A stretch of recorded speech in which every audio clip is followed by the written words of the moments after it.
Oh, it's really great to see all of you.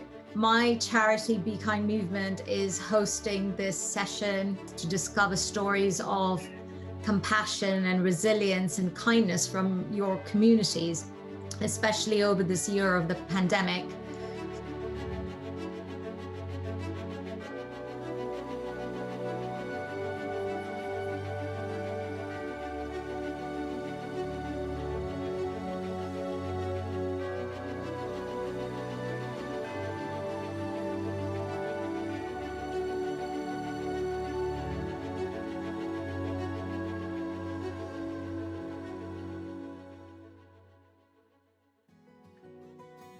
Like having kindness in our communities can bring society even closer, and the littlest thing can make someone's day. On Thursdays, all the neighbours meeting together and kind of clap for the NHS. Gratitude is giving back, and because the NHS struggled a lot through lockdown and having to look after COVID patients, giving them even the littlest thing like a clap can really motivate them and think, oh, people are actually appreciating what I'm doing, so I should carry on. I spoke to Maya and Colin about kindness. We were in lockdown, so I thought, you know what, I'll take my keyboard outside on the street outside my house.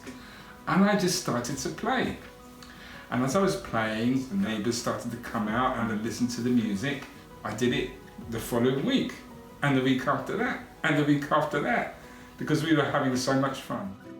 Every week as I was playing, more and more people would come. Lots of different people that I hadn't met before within the community. And we got to know one another, we got to know our names. I thought that when Colin was playing music for the neighbours and the community, it was a really nice thing. I found the music very joyful and uplifting, and it gave me something to look forward to. Anybody can be kind, and everybody has something that they can do to help others and to bring some joy to others. Kindness to me means when you treat someone in a positive way. I spoke to Pat Ross, the chair and founder of Friends of Wandsworth Parks. She is very well known in this neighbourhood. The pandemic has been a very unusual and difficult time for many people, and I think being in nature and being in green space was very important and helped people tremendously. She uses up her own time and her own money to make us feel more safe and welcome in the park or in the community in general, and it shows us that we need to not be selfish and to help out in the community. Can you tell me a little bit about the projects you've done recently? Yeah, so because of the pandemic, there's been a lot of issues with people losing their jobs and being in difficult times, a lot of them becoming homeless, and we came up with these food packs.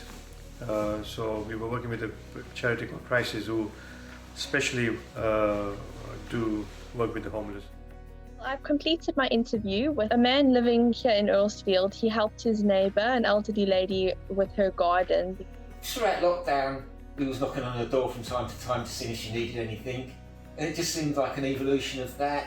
I mean, hopefully now we'll see her out there sitting on her sparkling new bench, having a cup of tea and enjoying the garden. Lockdown to me has brought out the community spirit in the area a lot more. Just helping each other a little bit. Just being kind makes the world a better place.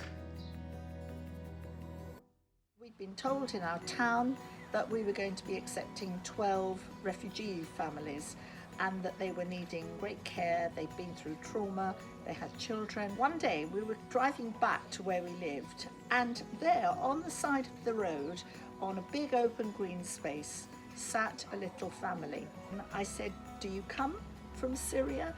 And they said yes, and they looked really frightened. And within, I reckon, no more than about 2 minutes, we'd exchanged telephones, and I said I would go and visit them. I wanted to welcome this family to our country because they had been kicked out of their own country and had been very fearful. So I'm glad they're part of our community now. You need more kindness to help make the world go round, so that maybe if everyone was kind to each other, it would help build up things like equality. And if we're kind to everyone, then we're also being kinder to our planet. We interviewed 2 people, Sylvia and Kirsty. How does gardening make you feel? In peace. Yeah, it's a very mindful and peaceful activity. Why do you like helping out in the environment?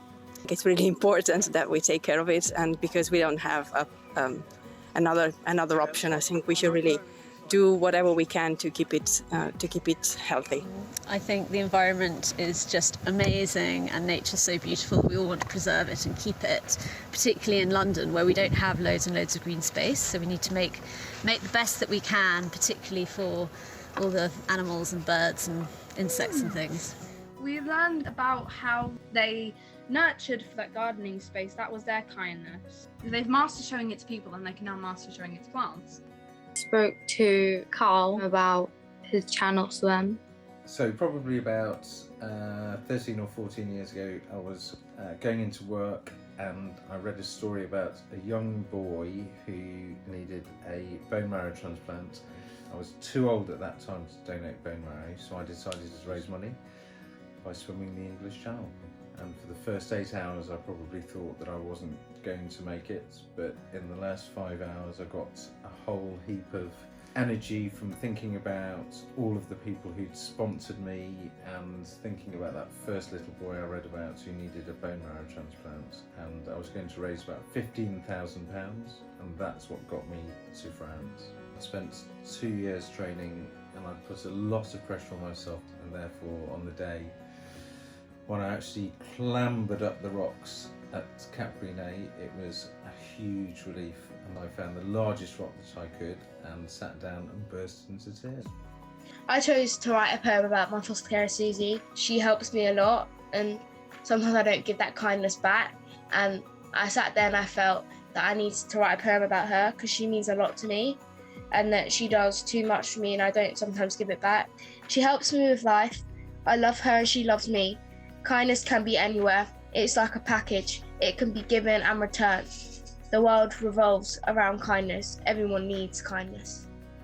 And I think we need kindness in the world and in schools to help other people feel appreciated and that they feel that they belong somewhere and that they're not an outsider and they're not an outcast.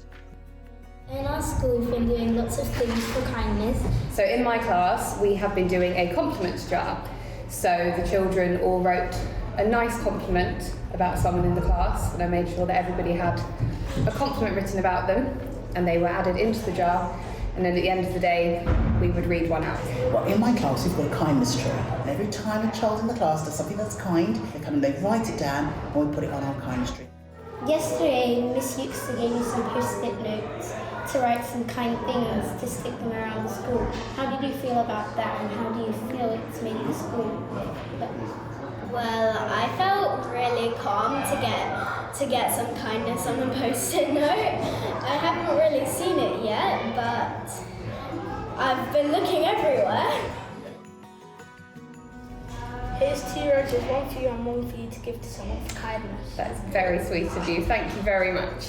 We have many examples of kindness at Shaftesbury Park. Many more which weren't mentioned, but too many to list.